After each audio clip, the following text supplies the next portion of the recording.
गोखले को सार्वजनिक जीवन का मंत्री बनने की अनुमति दिए जाने के कारण तिलक ने सोसाइटी से त्यागपत्र दे दिया था और इसके पश्चात उनमें सामाजिक सुधार के प्रश्न पर मतभेद खड़ा हो गया। गोखले का सार्वजनिक सभा को त्याग कर दक्कन सभा में शामिल होना तिलक से अंतिम रूप से संबंध विच्छेद करना ही था। मित्रों,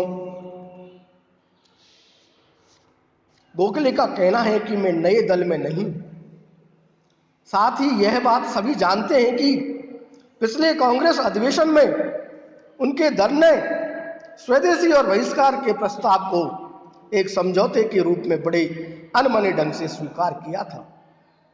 उनके दल का स्वाभाविक झुकाव इस ओर है कि ब्रिटिश सरकार के साथ अच्छे संबंध बनाए रखे जाएं और नौकरशाही से अनुनय विनय करके कुछ चीजें हासिल की जाए। मित्रों, विद्यार्थियों, अपने दल की विचारधारा अंतर विरोध के लिए गोखले को दोषी नहीं ठहराया जा सकता।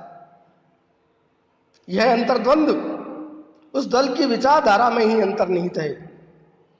अतः वे जितना ही अपने पक्ष को स्पष्ट करने की कोशिश करेंगे उतना ही अधिक वह उसकी कमजोरी के प्रति सचेत होंगे, और अगर वह इससे निकलने की कोशिश करेंगे तो उनके कार्य नहीं तो उनकी विचारधारा जरूर ही नई दल की विचारधारा से मेल खाने लगेगी। मित्रों,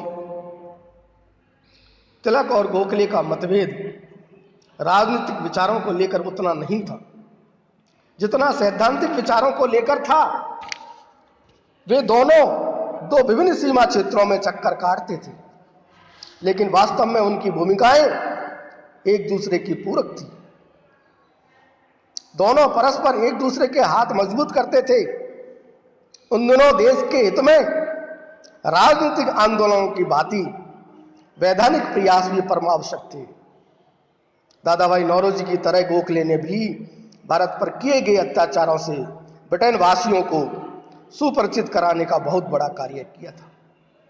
उनके स्वाभाविक सौजन्य और विनम्र युक्तियुक्तता से ब्रिटेन के सभी वर्गों के व्यक्ति प्रभावित थे, और विशेषकर लॉर्ड कर्जन और लॉर्ड मार्ले जैसे भिन्न व्यक्ति भी उनको सम्मान की दृष्टि से देखते थे। ब्रिटेन की अपनी 7 यात्राओं के दौरान उन्होंने भारत के लिए स्वस्थ व अनुकूल वातावरण तैयार करने में कोई प्रयास नहीं छोड़ रखा। उन्होंने अपने को देश की सेवा में हवन कर दिया था।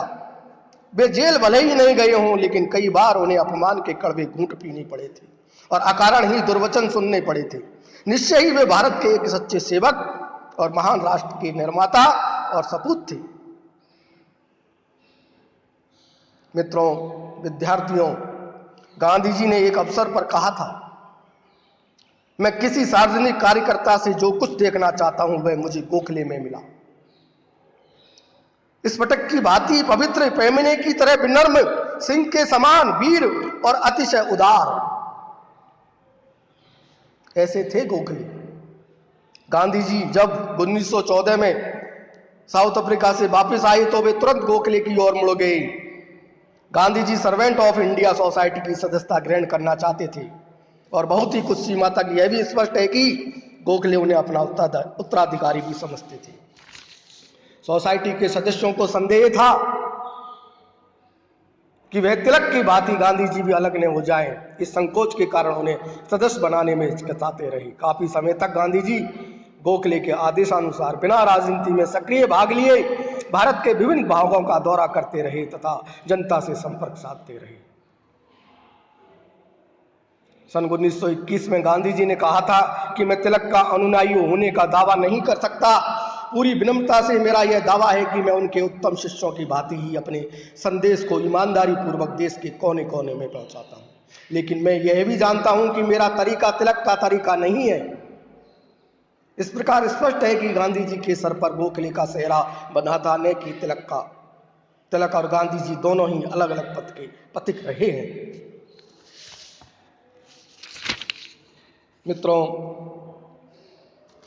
तिलक ने जनता को अनुभव करा दिया कि वे बिना अनुशासन, एकता और कठोर परिश्रम के कुछ भी प्राप्त करना संभव नहीं है।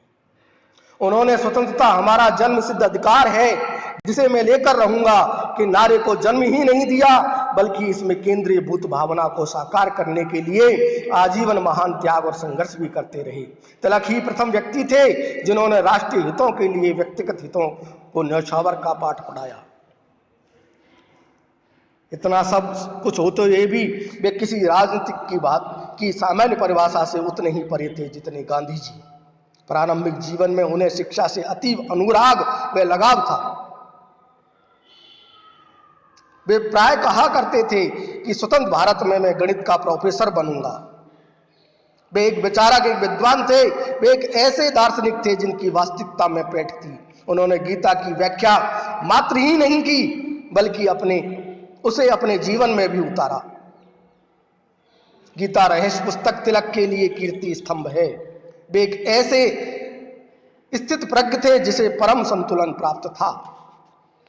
अंत में यही कहा जा सकता है कि गांधी जी जिन अर्थों में राष्ट्रपिता है उन्हीं अर्थों में तिलक भारतीय राष्ट्रवाद के जनक तो सर्वथा उपयुक्त ही होगा। मित्रों, विद्यार्थियों, इस प्रकार लोकमान्य बाल गंगाधर तिलक,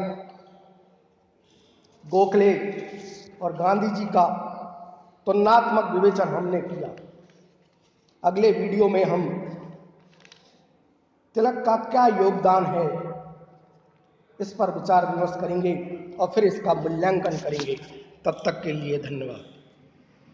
राजनीति विज्ञान के विद्यार्थियों, भारतीय राजनीतिक विचारक के अंतर्गत लोकमान्य बाल गंगाधर तिलक वाले टॉपिक में पुनः आपका अभिनंदन। मित्रों, विद्यार्थियों, आज हम गोखले, तिलक और गांधी की तुलनात्मक अध्ययन के संबंध में विचार विमर्श करेंगे। मित्रों, गोखले तथा तिलक के जीवन में अपूर्व साम्य है और दोनों ने चूंकि कोंकण में जन्म लिया परंतु दोनों के जीवन का अधिकांश भाग पूना में व्यतीत हुआ। दोनों ने शिक्षक के रूप में अपनी जीवन की यात्रा को प्रारंभ किया। तिलक गोखले से 10 वर्ष बड़े थे, इसलिए उनके उदाहरण से प्रेरणा प्राप्त कर गोखले ने दक्कन एजुकेशन सोसाइटी की आजीवन सदस्यता ग्रहण कर ली और दोनों का एक ही मंच से सार्वजनिक जीवन प्रारंभ होता है। मित्रों, चूंकि दोनों ने राष्ट्र की सेवा में अपना जीवन को न्यौछावर कर दिया था और दोनों ही कांग्रेस के आजीवन सदस्य भी रहे। गोखले तो 1905 में कांग्रेस के अध्यक्ष भी हुए तथा तिलक से भी अध्यक्ष बनने का अनुरोध उन्होंने अनेकों बार किया, किंतु उन्होंने कभी भी कांग्रेस की अध्यक्षता स्वीकार नहीं की। दोनों को पर्याप्त ख्याति प्राप्त हुई, लोकप्रियता मिली और दोनों के नाम भारतीय राष्ट्रीय स्वाधीनता संग्राम के इतिहास में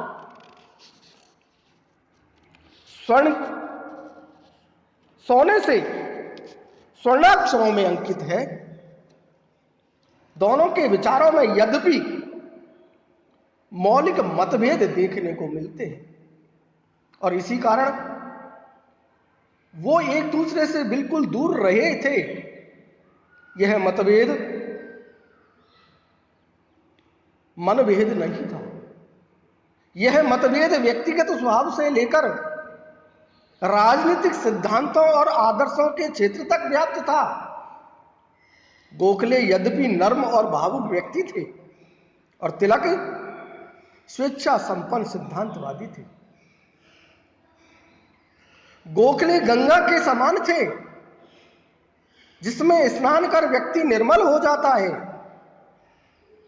किंतु तिलक अथाह महासागर के समान थे जिसमें कूदना कोई बच्चों का खेल नहीं है।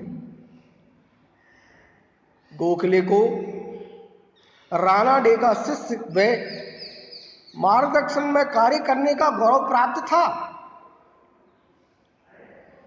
पर तिलक किसी को भी अपना गुरु स्वीकार करने को तैयार नहीं थे।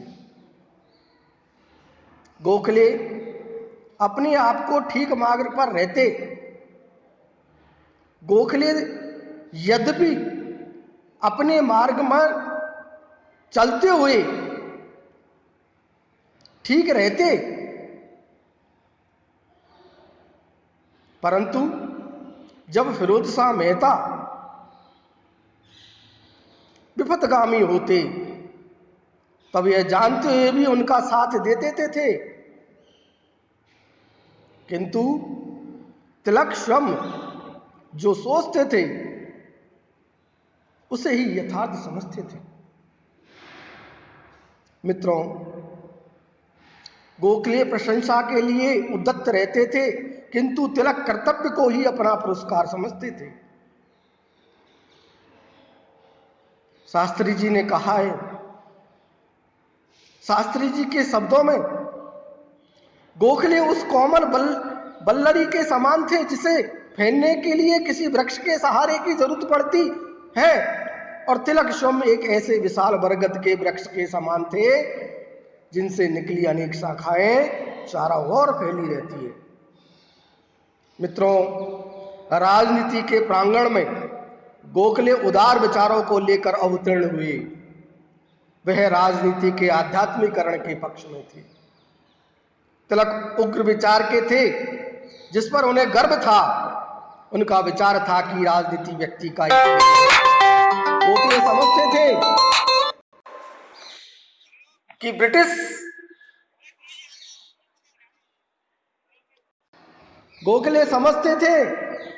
ब्रिटिश संपर्क नियति का विधान है और भारत के हित में।